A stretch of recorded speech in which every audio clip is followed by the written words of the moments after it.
You're listening to Discovering Truth with Dan Duval.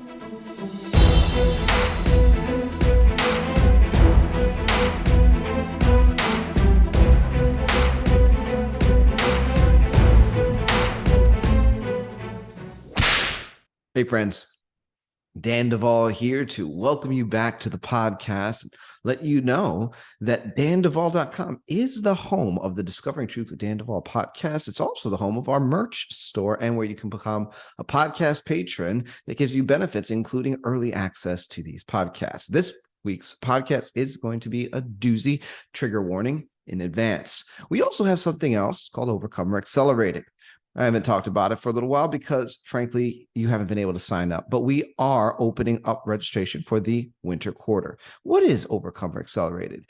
It's essentially an opportunity for people that are on a healing journey from difficult traumas connecting to satanic ritual abuse, government-sponsored mind control projects, and other backgrounds that reduce extraordinary trauma. We are creating an educational experience where not only do people get to learn by having access to over 100 hours of courses, but they also get to receive live demonstration in the context of a community of other survivors that are all learning how to better receive ministry and how to understand the healing journey that they're on. And so I do live group coaching. I answer questions. We also have other opportunities for community with book studies and so forth. And it's all in one package. So it is an educational experience for those on a healing journey. And there are two ways to sign up starting this winter. You will be either able to sign up and bring a coach that is someone that you're already working with, likely from the Bride Ministries platform, or number two, you will be able to pay a little more and get a coach that is in our residency program. What that means is you'll be able to work with someone that's been through a year of training with me and is working to secure a certain number of hours before being released onto the Bride Ministries platform. And frankly, they are pretty darn good. So there'll be two ways to register for Overcomer Accelerated starting this January, and you can get that at overcomeraccelerated.com. With that said, we're going to jump right into the podcast. I'll see you on the other side. Those were your announcements.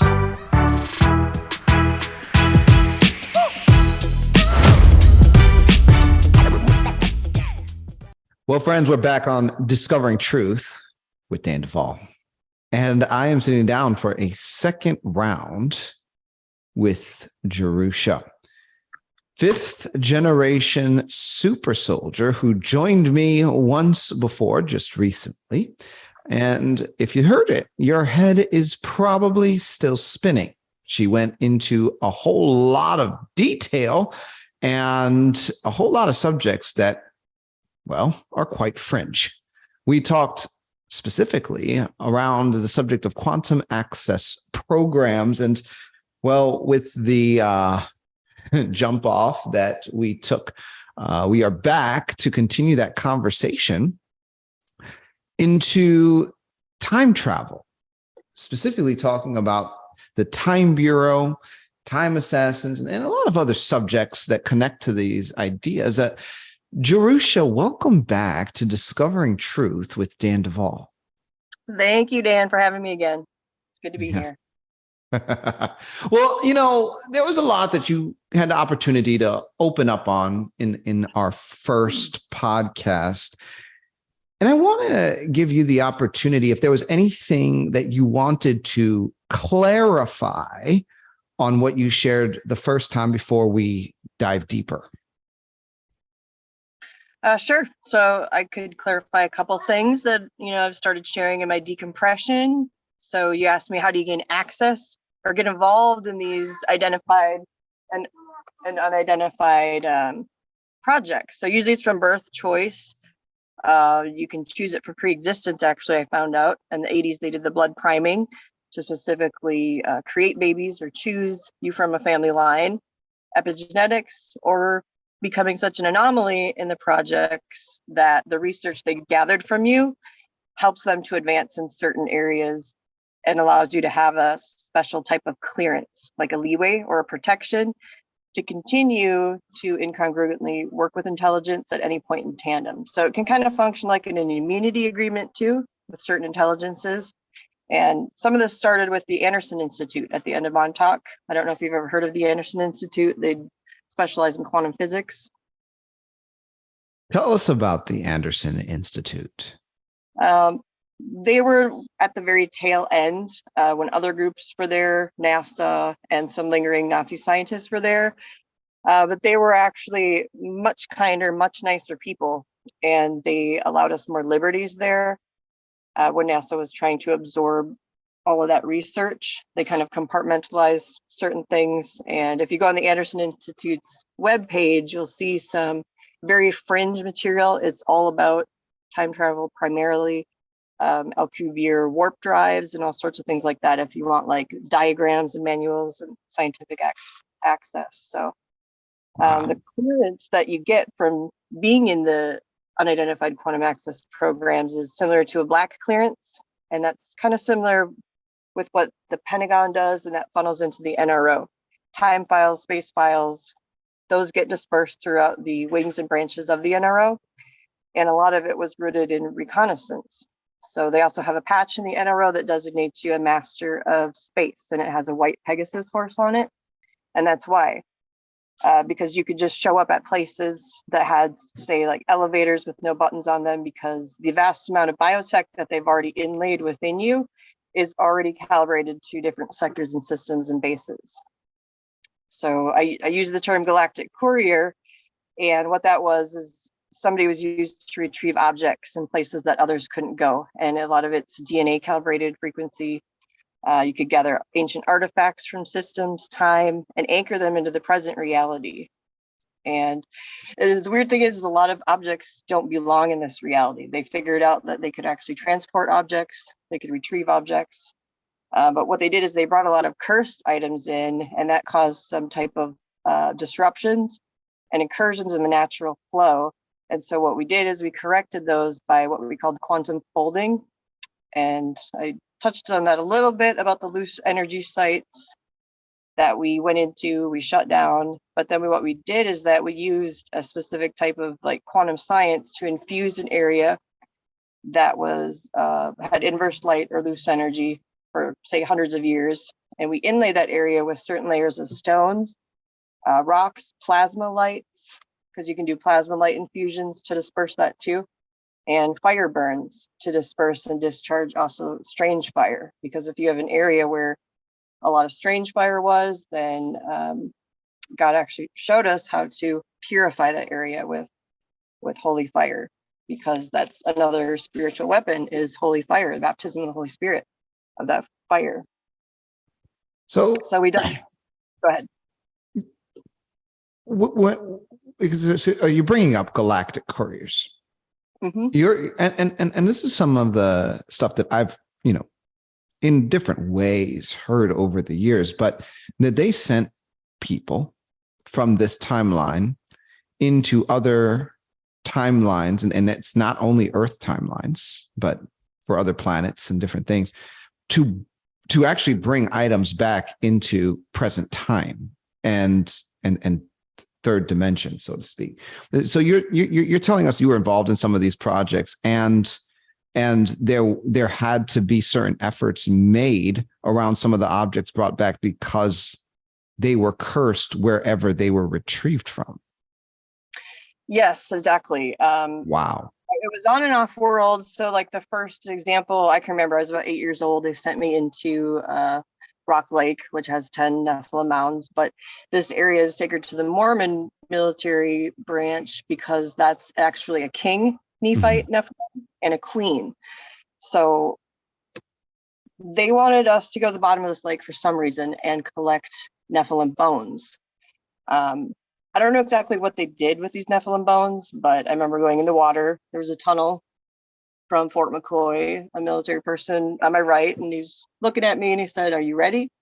And then I went in the water. After that, something happened in the water. I had a bone in my hand. The memories are a little bit scattered, but then I had also a hole punctured in the side of my rib cage from something down there, and had to have like a nano patch put on it.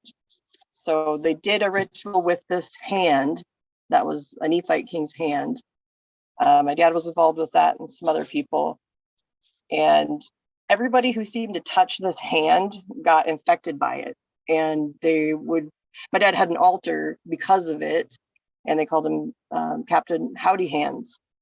And that's also in an altar in, I think it's the movie The Exorcist, one of those old movies. But and then they made a horror movie called The Hand around this time too, because of this ritual they were doing with this hand. And he would go into an altar and stare at his hand, and his hand would start shaking. And whatever energy and power source that they got from his hand or what they were trying to do, I just saw it affected a lot of people. And this could be similar to what CERN's trying to do. I think Anthony Patch was the one who brought this information out. They were trying to put the head of Osiris or somebody into CERN, like physically collect it and put it inside of the machine to mesh and meld with it to maybe resurrect him. So it's kind of like a galactic trading, and this goes on in the Arctic regions too. And that's also a kind of a galactic courier system that they've set up in the Arctic regions. And they have vaults stored there, and those go off worlds, different types of crafts. Wow. So, okay, just backing up a little bit. So one of the jobs that you had, because I'm assuming you were a galactic courier, was Yes. to go to the bottom of this lake. And when they sent you on this mission, was that in this timeline, or did they send you to like another timeline to do this? It was this timeline, because many anomalies still happen at this lake, and it's a very supernatural site still. A lot of boats and things that have went down at a certain level, they all get scrambled, all the lights go out, and they still haven't actually been able to retrieve whatever is on the bottom of this lake yet to this day. But you went to the bottom to get Nephilim bones, and you got one. You were also injured. That was the prize. Yeah, I'm not sure what came out that injured me, but it was like it seemed like nanite, like a black snake-like thing that was guarding the lake that almost looked like black goo that actually formed like a point and then punctured my side. So I think they took that experience from me and put it in Snow White too, because she gets punctured by a black nanite sword or spear. And then but you got this bone out, and help me understand, where does the hand come in? Because it was in they put it in a special type of box or container, and they did some type of military Mormon ritual that's called the hand, as far as what I remember. I don't know why certain sectors, certain people in the military and Mormonism especially worship these fallen ones, and they're obsessed with the Nephilim. Do you know that there's 3 immortal Nephites that they worship? Have you heard of them? No. Yeah, I was always told about them. And the Mormons have 3 immortal Nephites, and what they do is they record everything that's happened on Earth. It's a prized secret in top Mormonism, but what I believe these 3 Nephites are is actually the 3 Nephilim that appeared to Joseph Smith in a cave in upstate New York. Now their prophet is the only one that's allowed at the top levels of the Mormon temples, right? So I think that he is going up to those top levels and conversing with these 3 immortal Nephites, because a lot of things are done in secret there and kind of getting debriefed, and because he says he's up there talking to God, but you know that the Mormon prophet is not, right? So Yeah. God kind of, yeah.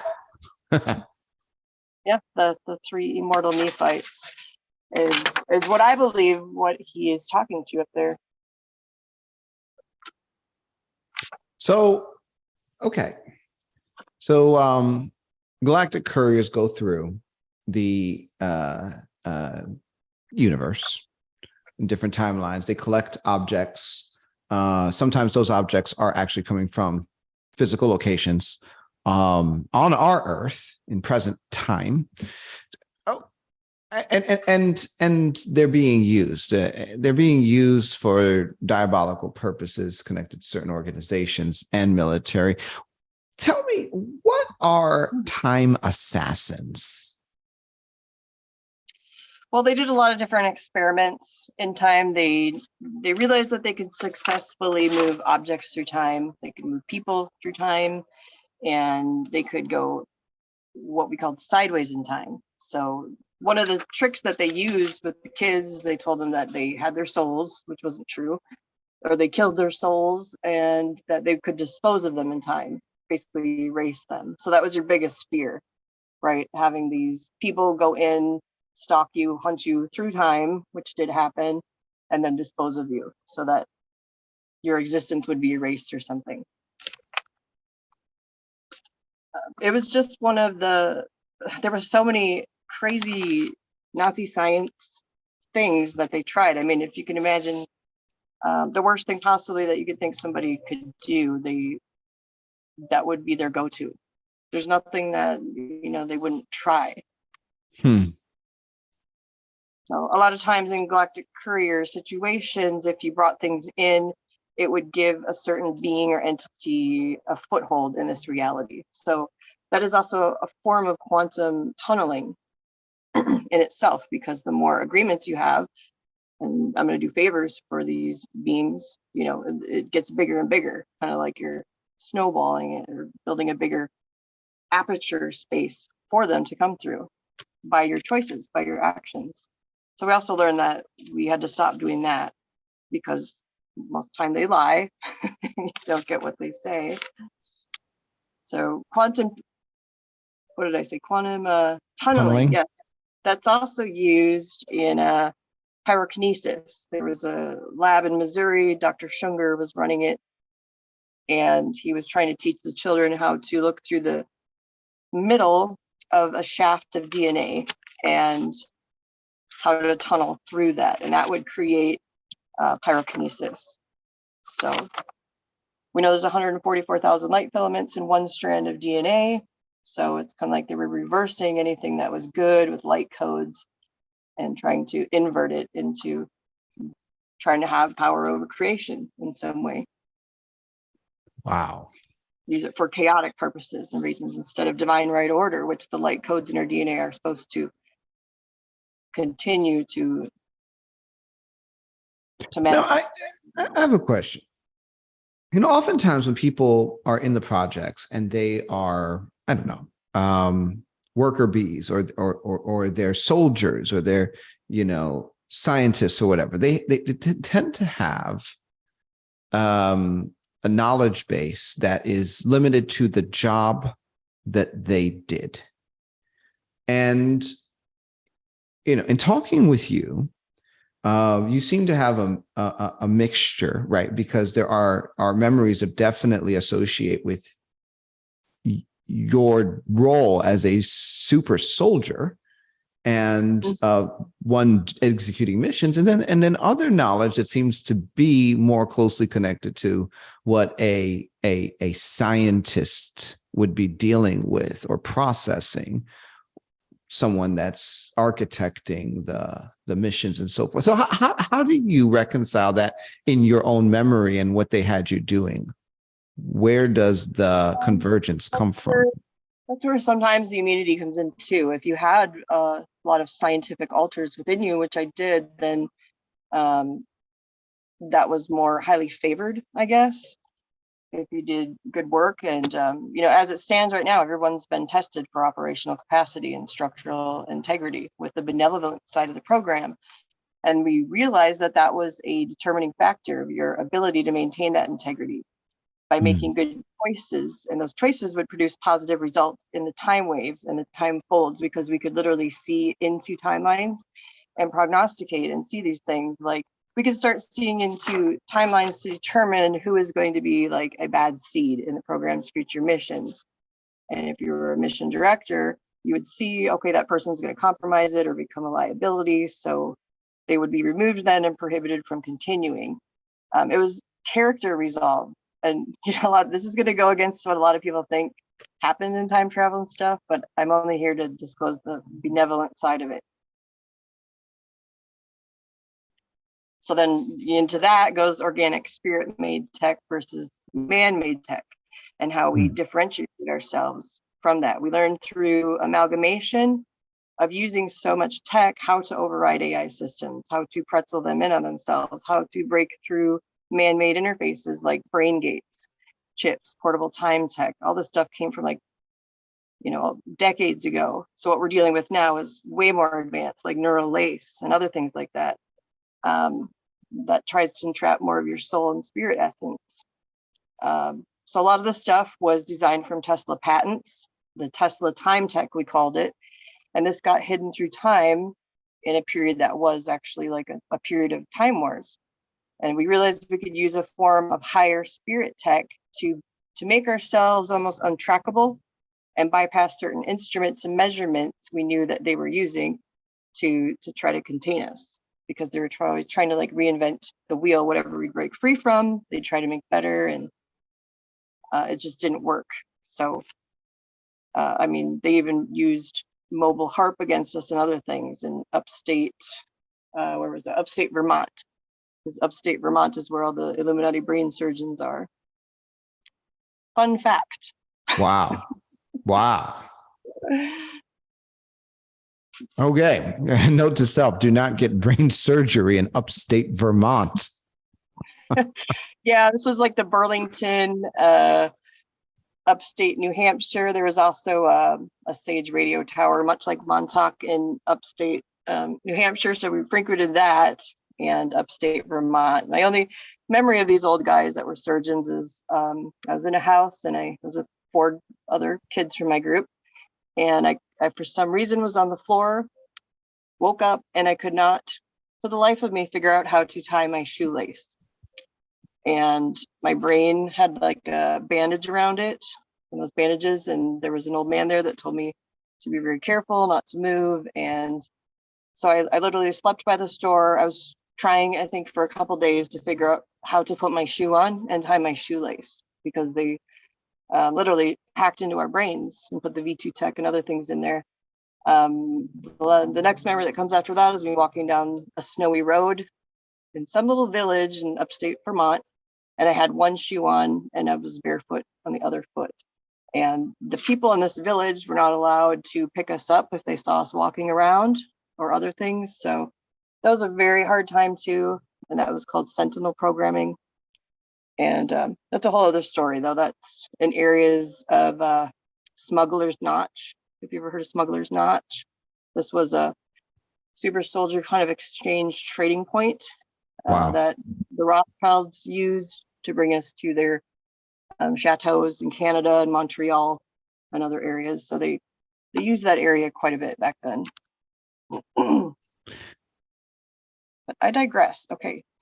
No, you're doing just fine. So here's where I want to go next.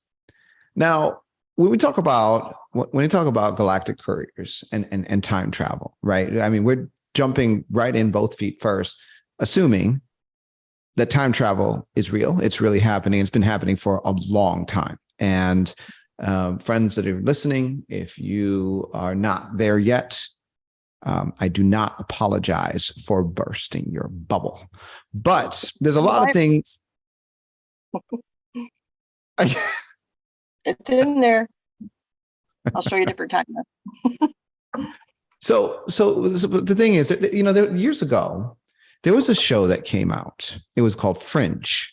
I'm sure you may be familiar, maybe not, but I remember when the show, first of all, it was creepy. It was like a science fiction thriller series, and it dealt with a lot of stuff. It was my first introduction to a lot of quantum ideas and concepts that they kind of painted into the narrative of the show.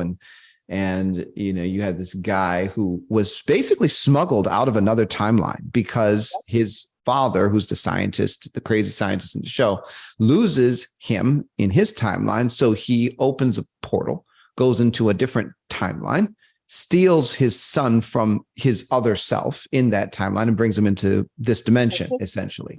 And then you have to resolve the break that this, because it causes a break in reality, right? And now it compromises the integrity of all of these different timelines, and there's the risk of everything collapsing in on itself as the seasons go on. It's like, this is crazy. And one of we called that the quantum lattice. Oh my. Yep.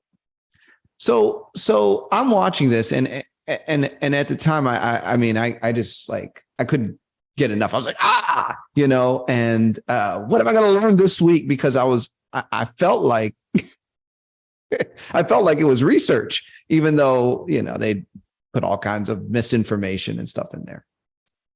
Okay. So with that foundation, look, this was like what, 2011, 2010, 2012, something like that. Anyway, one of the things that you ran into in that particular show was future humans. They were showing up with their devices and doing stuff in the timeline, and they could never really nail down these future humans. They just kind of would show up, do stuff, and disappear, whatever. Now, I want to let you talk a little bit about the premise of this show from your perspective, and also Men in Black, these guys that just show up. Obviously, they made a few movies with Will Smith about them, but they are certainly showing up in people's experiences, and they don't seem to belong in this dimension, or maybe they do, and they're just a big cover-up operation. Talk to me.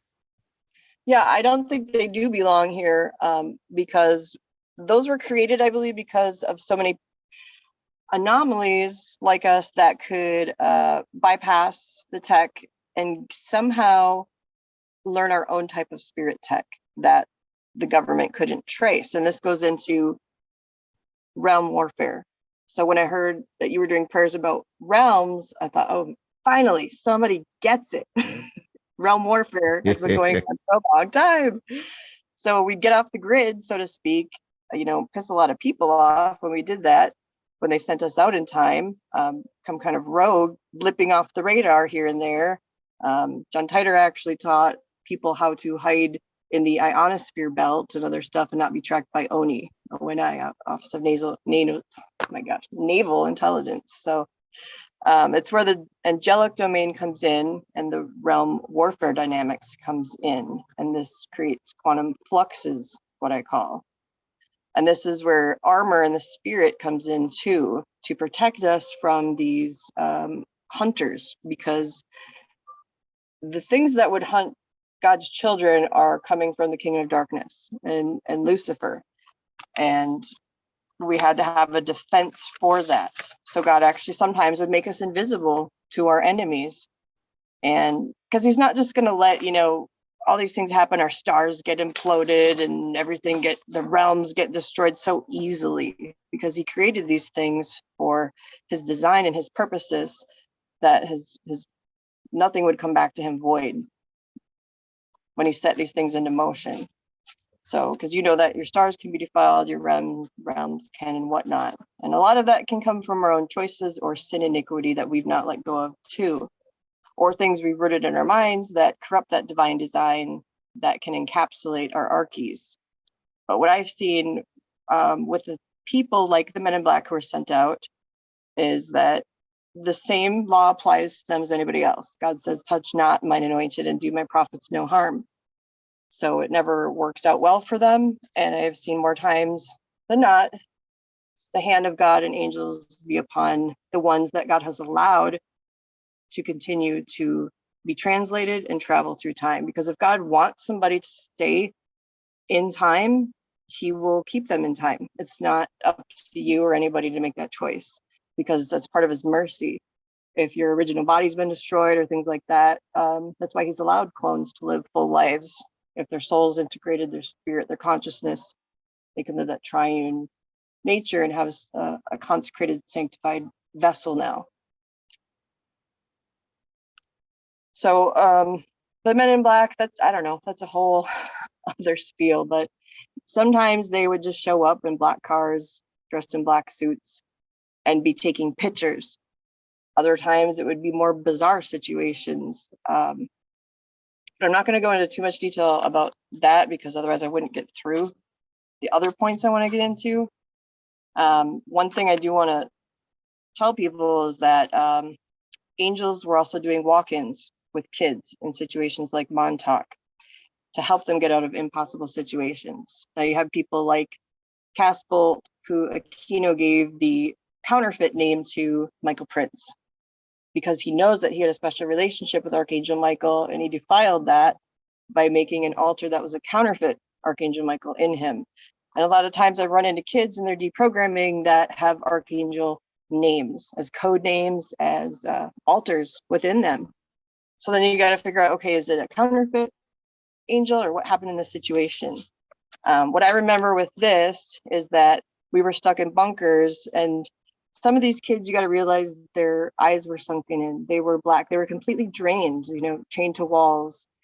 There was no way that they were going to get out of there in complete darkness. And the only thing that could save them, rescue them, was direct infusions of holy light or angelic light that could bring them, these dying ones, back to life. So I see in these bunkers in Montauk, sometimes a light would come in from nowhere, and God changed these kids in the twinkling of an eye and literally like resurrected them, his own children sometimes, for his optimal timeline to prevail, because he wants everybody to get on his timeline. And, that's where we're the trajectory that we should all be trying to get to, and knowing that we're in the book of life, that we're in his timeline and in his hand. So what I saw is like flashlights in eyeballs in the children, like a light would go on out of nowhere, and somehow their batteries would be charged, they'd be full of life essence, restored, and an archangel would be behind them, or an angel that would push the door open, and they would come out of the situation and be able to live. So it wasn't necessarily these kids having superpowers, it was from on high. Amazing. And the Bible says his angels will bear us up in their hands lest we dash our foot upon a stone. I think a lot of people don't understand the extent of how far God will go to rescue, to save, to redeem, to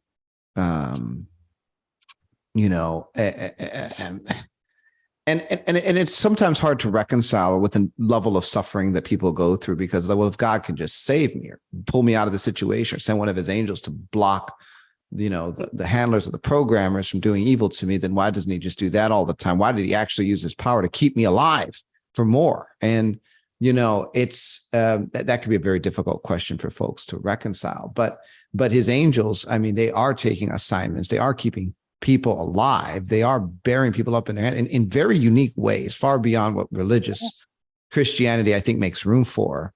And literally jump started them and drove a direct divine channel into their consciousness and turned the light back on. Wow. And that came from on high. It's kind of like an autistic kid who won't look you in the eye. Their consciousness is in another dimension. So you have to drive divine consciousness back and anchor it into their body for them to be healed. So these kids that survived, they became system breakers, and so many amazing things God did with these kids out there. And they're not satanic super soldiers. I know that he's got a remnant out there that are his heavenly super soldiers, and they have ascribed holiness to the Lord and dedicated their lives to him. How many there are, I don't know, but he's used them for testifying on earth, his miracles that he's wrought in the earth, and also used them to prevent the overgrowth in certain earth phenomena areas of the kingdom of darkness getting too big. Otherwise, like I said, entire cities, countries would have to be quarantined if evil gets spread out too far and grows too big. You got to cut it off at the root. And that's another aspect of the benevolent secret space program. And we call these hell breaches in certain areas that we had to stop, because Lucifer is involved in a lot of these things that go on Earth, and he wants to open the pit up too early. He wants to do all sorts of things. So the angels come in, they measure these things, they keep the timeline straight so that chaos doesn't consume, and that we stay in God's graces and divine right order. because we're supposed to receive the heavenly pattern of things and not reap corruption, but incorruptibility. So Wow. he's laid in us step by step, line upon line, and precept upon precept to do that. So the key to quantum access ultimately belongs to God, since time itself belongs to God and everything else. And he instituted his secret weapons, which were his heavenly super soldiers. And this is what's funny. God does laugh in derision. The kingdom of darkness thought that they were, prognosticating and birthing their own hybrids. Since fallen angel DNA and other things they put in the babies, they tried to pass down those genetics and make what they would want as their own creation. But God had a different plan. And what I saw in some of these bases were that holy angels were watching certain ones, these babies, in the nurseries. And in certain nurseries, they breathed a different life into them. The angels literally breathed their essence into these babies so that their DNA was not upbraided and corrupted, and that their life would be assured to dedication to the house of Jehovah, and not be so, and also so that they could be superhuman in God's plan, and not superhuman outside of God's plan, but be superhuman in a divine higher plan, an end game that was in God's will, heaven's elite, his elect.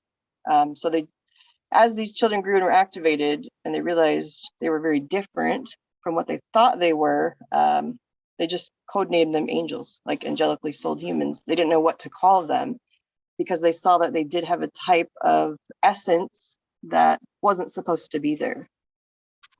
And it's not genetically altered by military as babies. It was something different. And God encoded heavenly algorithms that was hidden from the kingdom of darkness so that these ones could fulfill their missions on Earth and then disrupt the beast system and what I call the Clone Wars, which started in the early 1900s, really.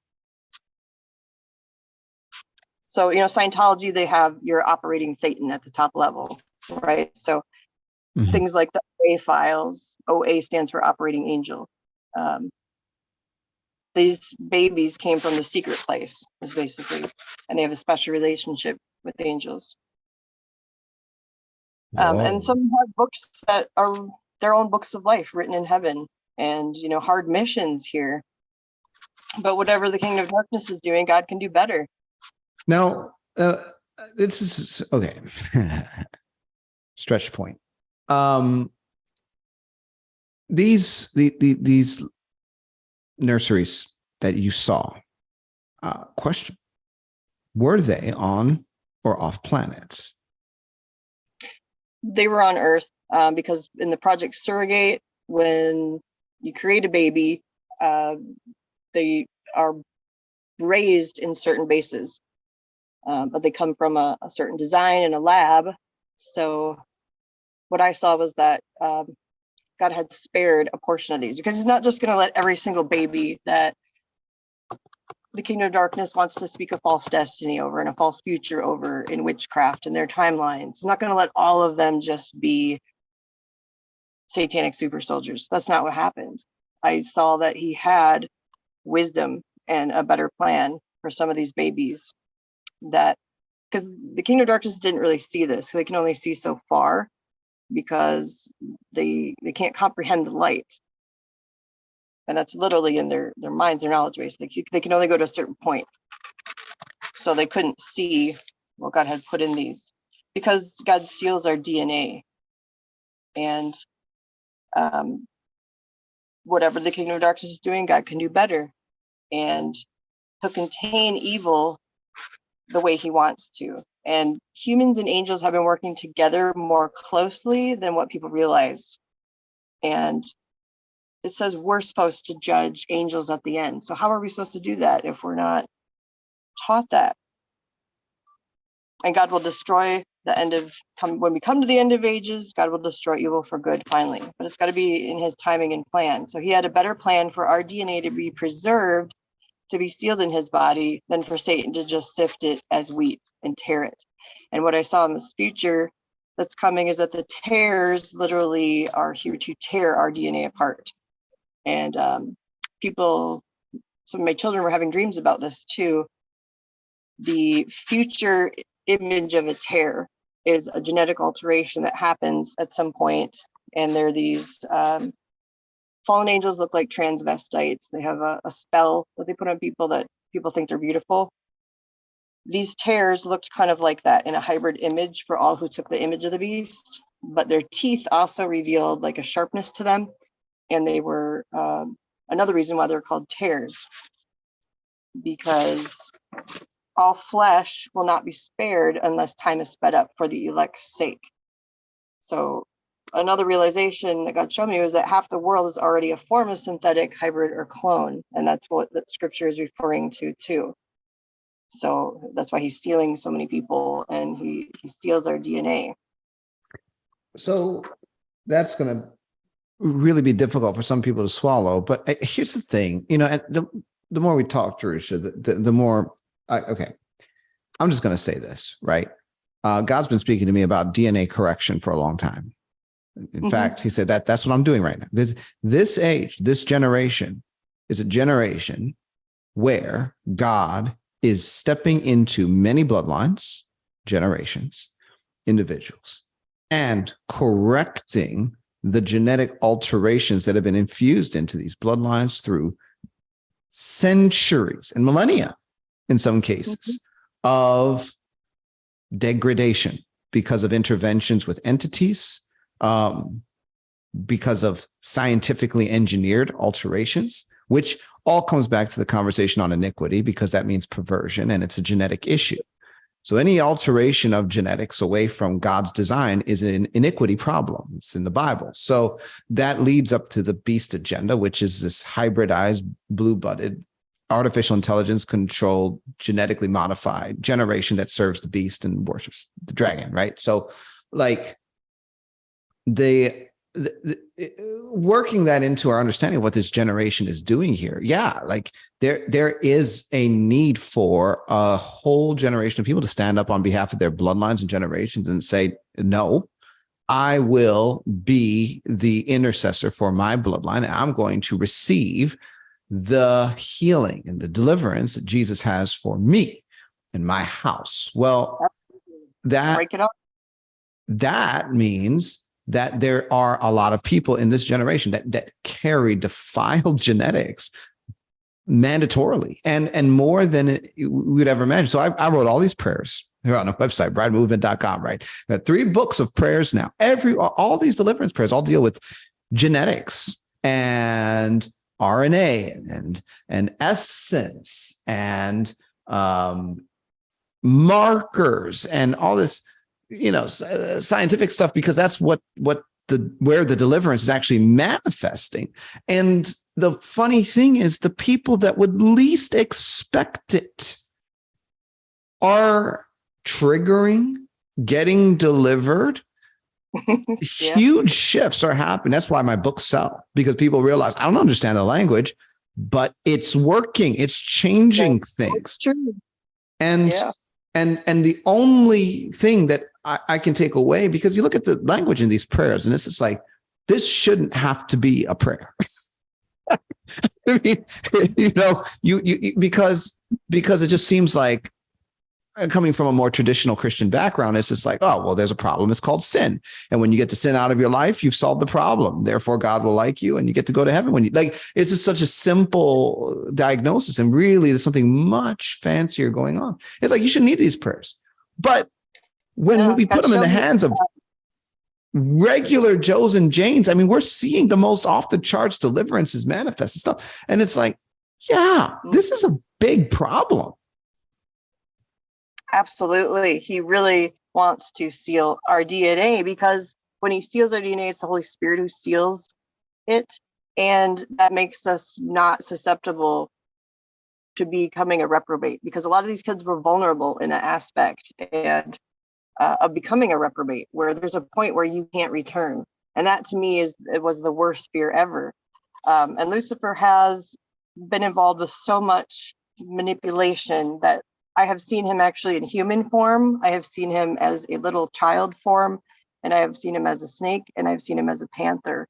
There's so many different aspects in the supernatural that do mesh with the physical, and I've had to encounter these attacks from the enemy So whatever God has done with me in sealing me, he has fortified me in a way that I was able to stand up on that level to the enemy and have him flee from me.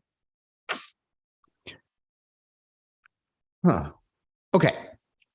Talk to me about the connection between Tesla technology and time travel. This involved a lot of different warring factions, and everybody wanted their hands on it. And it's still ongoing. Any patent you have to fight with like a bulldog, and they will burn any city down to get it to, it's a patent war. Trump knew it, his father knew it, lots of people like that. It's still ongoing, but we had to find creative ways to conceal time tech from the hands of very evil people. And so it became like a game through time. I talked a little bit about the use of different bodies and whatnot, and we used certain things that are advantage to throw off the enemy and the people that were stalking it through time. Kind of like a game of, matryoshkas, those little Russian dolls. Where's the original person? But I'll tie that in once I introduce John Titor and who he was. But one thing, can I just say one thing? You asked me a question before about how the bases were connected. Before I forget, I just want to tell you. Yes. A main source that they're connected to is the underground, humongous communication network cables that go on the bottom of the ocean floor and other areas. And it's like this vast network of connections that are also connected to these computers. But a lot of it originates in the marine kingdom. And I think one of these horns will be a beast, one of the horns that rises out of the sea too, because it is a technology under there that is interlaced with the planet and the planetary grid network. So it's kind of like an aspect of a tech beast too. And then I don't know if you've ever seen those metal pillars that appeared all over the world overnight, the Arizona desert, different parts. What is up with that?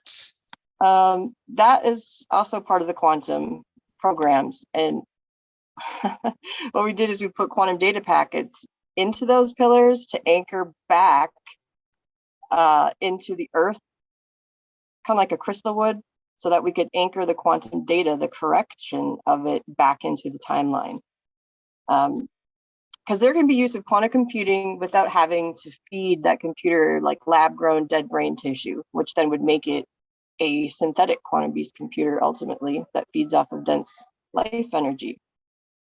So there can be an organic quantum computer that's good, just like you can make a good vaccine without all that other stuff in it. Okay. Okay, so I'll get back to what you just asked me. I'm going to tie it in. I really will. Brief synopsis, John Titor. That name is a code name. It's not a real person's name. Sorry to ruffle some feathers there, but there's an old NSA guy out there that's just an actor that says he's him, but that's not our original Johnny boy.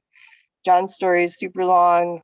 Basically, he was a base kid that let himself get stretched out farther than anyone's gone, to the point where we lost him literally in time mission directives and across the board. And what happened to him is that he did things that nobody has ever possibly seen, and they didn't know what to do with him. He actually did go to 2045, but then he came back and reported that it was a false Bush Rothschild's created future, and he had hit a false future wall, he said. And then he started going backwards in time, and this goes into the tech. At one point, the looking glass was portable like alien glass, and it had a sentient fluidity to it.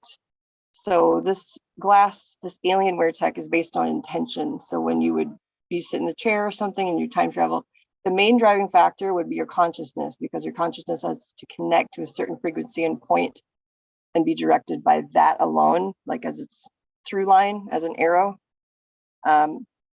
So the looking glass, ultimately the quantum one, is on the throne of seeing glass in God's throne room. But what man was trying to do is recreate it, like we named things like, the helmet of God and these other things, for their technology, but they're just copying. They try to counterclaim everything in creation. So this looking glass, it actually operated as a mass quantum lens, like a viewing port. They alluded to this in certain movies where like a time traveling device would look like a rotating eyeball or something. That goes back to ancient times where planets would be lined up in correct order, looking at you, like a red, a blue, and a white planet that would look like an eyeball through the looking glass. So this tech actually became portable. It could be like a big lens that was like a concave lens that you could actually place on a building window. You could use certain tech to put it on a street post, say, to create a time gate, to create a time window that would have a closing point, other things like that, and other precarious areas in plain sight to be activated. So the tech was like a flawless lens that could blend in with your environment, so to speak. And this is going to get really fringe. I don't have the manual for these things. Disclaimer, I'm only here to introduce topics for disclosure purposes. More light will come on them in the future. But what happened to John is that he almost started becoming autistic in his mind. And his mind, you take somebody that has a chaotic mindset, they can't focus and pinpoint their consciousness to be as useful in time travel as what you would want, per se. So in this stage of tech development, that was alien meshware, looking lens that reads your brain patterns, he fell through the looking glass thanks to a certain female. Uncalibrated, he physically fell through one of these looking glasses. And what that created was a fragmentation of his consciousness and a shattering of him into pieces, like Humpty Dumpty, they said he was, that couldn't be put back together. So when he came back, he would just pop up in different areas in time and didn't know what he was doing. And he was the most fragmented person that has ever been seen in the programs, because he was scattered across time in different stations of identity is what happened to him.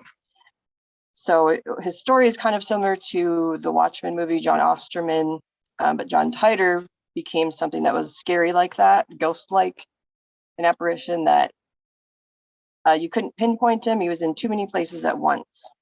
So his different stations of identity got scattered throughout the timelines. And then he said that he couldn't stop traveling and interfacing with himself. He'd randomly pop up, say, at a Civil War battlefield or something, and he had no idea what to do or what he was doing there. So it's like we had a brief window of time with him, almost like we had to babysit him. And he became a pain in the programs. So he taught us a lot of good things, though. He taught us how to use like digiclones, holographic selves, to offset people that were hunting you. Because if you're going to be like one of the world's best time travelers, you're by default going to be on the Draco's #1 hit list. He called himself a time parser because he said he was always parsing through time, or his pieces. He's also given the name Silver Surfer in Oklahoma on the Rothschild's jump trains. Kind of like, we knew how to time surf the time tracks. So that became like one of his nicknames too. And then what happened as a teenager, he gets fully anchored in his body, but then he became suicidal. He couldn't fully integrate. He smashed his truck into a brick wall, and then he had implants that were holding his face together. So then he became kind of a joke to intelligence people, because everybody had heard his story. Oh, this famous person, And then when they go to meet him, he would be in these states where he was literally falling apart physically. So what happened is his file got basically scatter patterned all over the internet, so that they do that so that nobody can actually get to the beginning of it or piece it together. So he falls through the glass. Wow. And okay. So the average person like me, or the person that's listening to you on this podcast, that's like, okay, I'm just going to literally Google every keyword that you're dropping, Jerusha, because this is nuts, right? Finds John Titor. What they're going to find is that he's a crackpot hoax time traveler, this and that, and a book, The Secrets of Time Travel by John Titor. Now, I want you to just give me your opinion on this. Do you think that the person that wrote the book, The Secrets of Time Travel, is the same John Titor that you dealt with in the projects? I personally haven't read it because I was very close to him and he told me everything that he knew. We shared thousands of memories. And he had pen names in all throughout time. There's books that you just use pen names for. You get some information out, you data drop it. But it was so vast and so far that we literally lost track of everything. A lot of things got kind of, what's the word? Through the cracks. They just fell through the cracks. So the past 3 years, I've been trying to put a story together, but I recorded him, but I haven't actually gotten to the point where I can actually put it into understandable context because he was still all over the place in the little bit of time I did have with him. So he got thrown through Looking Glass, uncalibrated, because it has to biosync with you to certain coordinates and be very precise about it with intent. So in a paranoid mind state, you can't throw somebody through Looking Glass and just throw them into some time tech. That's crazy because you're going to make a chaotic mess out of it. So that's what happened with him. They experimented with him in a way that I've never seen them experiment with anybody before. He had some research. I don't know if it'll ever come out. He told me that there was a difference between a time body and a clone. Time body, he said, was a placeholder. That was a body created at a given point that had a expiration point, but clones were different. They could live full lives now. This is going to sound very strange too, but he also told me that they actually were trying to send DNA through the Looking Glass as well and see how far they could get with that and create. I don't know why they did this. Maybe it was they didn't want to, 3D print a body and take the time to do that, or it was something with electrophoresis, it's called. Mm-hmm. Like you can grow a frog's leg with, coating the light in it. You can grow limbs, stuff like that. So I think they're just trying to fast grow a body or manifest a body as a placeholder in time if you put it through the Looking Glass or something to kickstart the genes in a way, using those codes. Now this is interesting, and I I'm kind of listening audience. Just understand if you feel like you're being left in the dust, you are. So the thing is, I've talked with people that have time traveling, and I will call them time traveling parts, because there's physical time travel where they put the whole physical body through the jump gate or whatever it is. Then you have the astral time travel where the parts of the soul that can leave the body are put on trade routes or jump through portals that are literally in the astral plane, and then they end up in these other timelines. And so the person could be in that timeline, and it'll be one of their, for a lack of better words, alternate personalities in their alternate personality body in that timeline, physically or otherwise, while the person's physically walking around buying groceries, going to church, and, having life. And so you have time travel in different ways. And even in the projects, I know that they put both bodies and soul parts through portals in the projects. And it seems like time travel runs in certain bloodlines. There are just certain bloodlines where, especially Illuminati bloodlines, where people just have time traveling parts that it's like encoded in the DNA. It's like you get them dissociated and their parts will travel time. And one of the things that I ran into is there will always be an anchor point in the timelines that the parts of the soul frequent. In other words, they may go between here and 1750 United Kingdom and back regularly, but they always have an ability to lock onto that timeline, that time frame, that location. There's like a signature there where it's like, okay, we can find our way back there. We know where it is. And it's a piece of their humanity, which would be like DNA or essence or whatever. And so when you're mentioning these time bodies, I'm thinking, Oh, well, that sounds like this. This is so interesting. It's like they're trying to technologically reproduce what can be done through the generational iniquity, linking back to hidden and secret mysteries and technologies that have been, piggybacking certain bloodlines through thousands of years. And it's like they're doing this technology reproduction of it to bring more into it. It's just so interesting. It's a strong delusion because they're not sovereign. They can't create out of thin air a version of themselves. That's what I think they were trying to do, because the Infugor ratio is the real science, where they were trying to recreate the spark of life, what God can only do. And so I've seen electricity. They use a kinetic hydroelectric charge, electrophoresis, things like that, to go at a certain angular rate of particle spin to create a body. There's a certain method that they've figured out that will produce matter.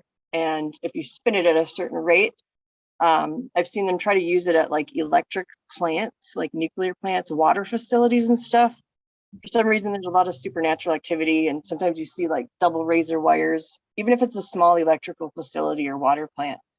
I have a lot of memories of fighting beings and things at water plants and electric facilities for some reason, because lightning is a weapon of God, and I think they know that. So the dual science tried to use that lightning bolt too and invert it, but they can never do it though. That's the thing, and that's why they're under this strong delusion. So the Time Wars was Matryoshka. They would try to track somebody in time, but they might not be tracking that original person, and that was kind of uncanny and funny about it, because we could be in more places at once. Hollywood's done this for years. They have their own clone matrix of actors. There's no way that Tom Cruise could be in like 7 places at once sometimes, and they make movies and bases. They put them out 10 years later sometimes. So what John also did with me too is catcher's mitt was another code name that was used. He would throw me in time and then catch me on the other side. And then this is where they got the ideas to do the same things with objects and other things. I know that they did use his DNA to create more of him and more Johns. And this also shattered his consciousness, because they created 6 other Johns out of his DNA, and they were called John Graysons. And one of the ones was my CIA handler in the Ozarks. And I remember them trying to confuse me many times to say, like, this is John. Like, don't you know this is John? But I knew that it wasn't. There's always a genetic original in these programs, like Genetic Wolverine is in India and Bollywood. And then the proteges, which were Wolverine Project Boys, those came from Montauk. But there's always an original. So this type of fragmentation, it was just unprecedented, because his DNA was literally scattered all throughout time, and his files scatter patterns. So you couldn't conclusively find out who he was. We also had like bendable tech platforms, I remember, where we could streamline data drops to a certain time point in the future, to a reference point. And that was like a trajectory that we used, because I always took a lot of pictures too. Like I took many pictures of Casbolt that you see out there. And for some reason, they would also use all of our pictures that they had us take as kids and then mix them up and throw all those pictures out at us in some weird type of mock interrogation sessions to throw us off our own timelines and tell us like, this wasn't you, this was this other person and things like that. So they had these weird screaming photo sessions that were like interrogation sessions with us that were only with our photos. Wow. So I have a question to ask on all of this stuff. So being a galactic courier, time traveler, involved in these projects, and jumping from one timeline to another in different places and all of that. What's the difference between how that affected you in 2012 and how that's affecting you in 2022? Has there been a change over the last 10 years relative to your system and experience in how that impacts you? And how would you describe that? Yeah, I think that there's a lot of things that I don't see, a lot of quantum changes. My physical looks are changing a lot. I have pictures of myself that look nothing like myself many years ago. I've had to have many surgeries. I've had robotic assisted surgeries in Rochester, Minnesota, and other places, exploratory surgeries on my shoulder and arm, where they scraped out different adhesions and matter and other things. I couldn't even get the lab reports out of those surgeries and whatnot. So when I went into total recall, it's like my body had some type of Herxheimer effect, and I, for some reason, needed all these surgeries at a short period of time. So I think there's physical repercussions, but I would much rather live in knowledge and the light than live in the dark. The same thing happened with John too. His body would go through periods where it would just fall apart and they'd have to put him back together. And when I physically was with him a couple of years ago, I tried to do his taxes, and we found out that the social security number that he had used said it was that he was deceased. And the ironic thing is that God revealed it to us. There was a mural on a wall downtown, and it was his real social security number. So that was very strange. But I will say the only one thing that the online Titor does have right is the 177th Legion. That's his patch that he uses. What that was coined for is because the actual 177th Legion of Demons came through a lodge in Joplin, Missouri. And that's why God judged it with that tornado, which was also in the Torah codes. Okay. So with that said, talk to me about Centurions. Well, the Centurion program was, I'm getting that mixed up with Sentinel. Sentinel programming was done in upstate Vermont, and that had to do with V2K tech, things that we call the X-Men, like the towers up there, Bigfoots. Centurion, I touched on earlier, the first one, which was being trained in different time periods, like medieval times, 1500s, 1600s, 1700s, 1800s. For some reason, they did this to make us some type of game changer all across the board in the dimensions, because when you're dealing with Masonic grid networks and whole groups and factions of people that is on a large scale level like that, you have to look at it from like a 5D chess perspective and not all across the board, all across through time. And John was the only one who really could do that, since he had traveled so far and had went across the board so much.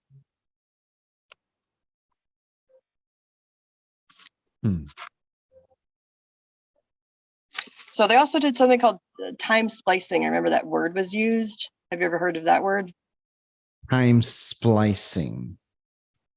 Go on. They took us to a place called Dog Patch, USA, and I think they tried to reset time there to keep it going as if it never stopped, and then sidestep you into another timeline completely, because we could never get out of this place, and it drove us crazy. But I realized they can't do that without your willpower or consent on some level, because time's also a spirit and has to answer to the Most High and all his times and seasons. So when you meet the face of time, that's another story. This is one of God's legal loopholes against the accuser too. So this place called Dog Patch, it had Aquino caves in there. Rituals were being done. You'd have to go underneath waterfalls and get into these cave system complexes. And the CIA was there. There were Masons running a bar there, and there was a circular theater there that was used for programming. And it was called Marble Falls, Arkansas. And it's a place we said we lost our marbles at, because it was a very creepy abandoned amusement park. with all these other groups of people there. And there was bikers there that were similar to Hell's Angels because they would get possessed and they were trafficking girls at this location too. Okay, so that's a lot going on, and secret projects at night in this place. I finally get out of here. I get the memory back. I am 18 years old. For some reason, I am seeing a psychiatrist in a courthouse that's family appointed, and he's showing me a map. And I don't know where they took me to this place, the name of it. He's helping me to find locations, details, things that I thought was really going to set me free. At 18, I had a name picked out for myself. I was going to leave the area I was in. I had a plan. So what happened when I was 18, I had my legal papers ready. I was going to change my name, get free. I get ganged up upon at the courthouse, both my arms, my family members. I end up at my house that night, and there was limos in the front of the house. Two guys were on the side of me in the back of the limo, and they did something to my brain that's called Heinz 57. And in this type of mind wiping technology that they used, it makes your brain feel like it's bleeding on the inside. So for my 18th birthday, my present was to become brain wiped and become a ward of the state, and to get set back many years of my life and try to figure it all out again and retrace my steps all over again. So Wow. before, and well, after this time too, this is kind of funny, Dan. I don't remember any doctor's visits whatsoever. My dentist programmed me. He was a Knights Templar. He would drug me and other things, but I don't remember any doctor visits. The only thing I remember doctor related was my mom had a huge suitcase she brought home one day full of tapes. Remember those old tapes with the marker you'd write on them from some doctor? And these tapes, Dan, it was the most obnoxious sounding flock of seagulls with ocean waves you could possibly imagine. And my mom would play these tapes full blast all day long, as loud as you could think, and then come upstairs and say, "Oh, don't you feel better now?" And these were mind washing tapes from some doctor. And then I prayed to God, and I said, "God, please help me understand why these tapes are playing." Like, it would just trigger me hearing these tapes. So then I finally heard a doctor's voice in the subconscious level when I played one of these tapes and got rid of those tapes. So they used a lot of just old school and weird techniques on me, I would say, in different periods of time. And that was one of them. Wow. That one.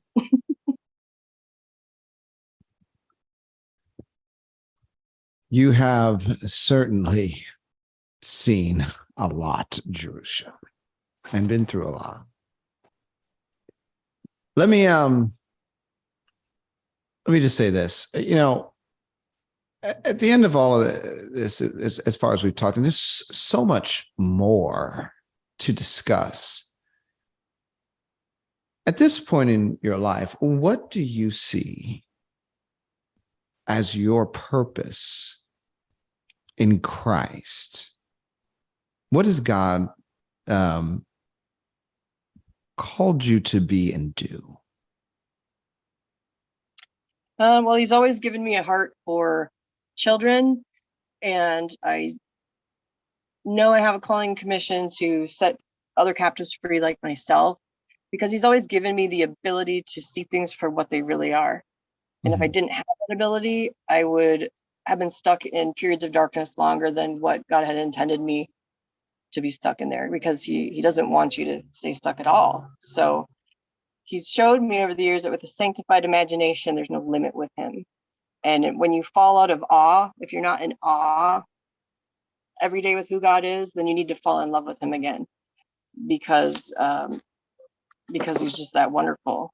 So the scripture that he gave me recently was 2 Samuel 2:22. You have armed me with strength for the battle. You have subdued under me those who rose against me. In your strength, I can crush an army. And with my God, I can scale any wall. So that should be an inspiration for others that have been through literal wars like myself. And it doesn't even have to be big wars. It can be spiritual battles. It can be other types of war. But there are those that God has made war horses for this time. And I just want to encourage them that he is with you. He's never forsaken you. And he's always loved you and designed you for a greater purpose. And he's calling those ones back, because the Lord's heart is really wanting to gather the elect, first and foremost, that are deceived right now or lost. And he wants more testimonies to come out so that people can understand his mercy. It's not about us, and it's not us that the evil ones were attacking. It was Jesus Christ primarily. And especially for those who've been put through the ringer and stretched out so far that they thought they'd never come back or be whole, he wants to really reach these ones and speak to these ones today, because the ones in the fringe files who've been scattered to the outer fringes, these are the ones that he wants to lavish his love on, because they've had such a lack of love, for one. So if you call upon him, he'll bring back the remembrance of him, encounters with him of who he is and who you are, so that you can remember who you are and then receive restoration, rectification, and redemption. And then he can come in and fill all those voids and any emptiness.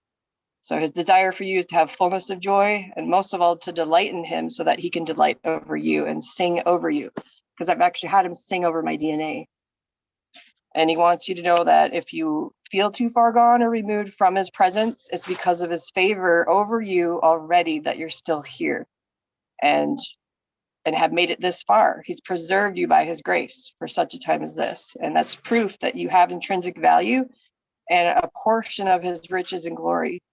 So we're here to sharpen each other as iron sharpens iron, and be refined and to edify each other in that process too. And he'll make himself known if you seek him wholeheartedly. And he also has a special name that he calls each one of us. And all you got to do is ask him what he calls you and develop that personal relationship with him. And he wants to set us right. He wants to set everything right. And his way is right. And he wants time set right, and all crookedness removed from its path, so that our path can be straightened out and there's no crookedness in us too. So he can return and give us a bright hope and a future that he's promised us, because his goodness is everlasting. Wow. That is so encouraging. Thank you, Jerusha. And with that said, I think we are going to close out this portion of the conversation. Friends, again, if you haven't heard Jerusha's first interview with me, you can go back on danduval.com or just anywhere that the Discovering Truth podcast airs and find it. And all I can say is, I don't think we're done talking yet. So, folks, with that said, God bless and Godspeed.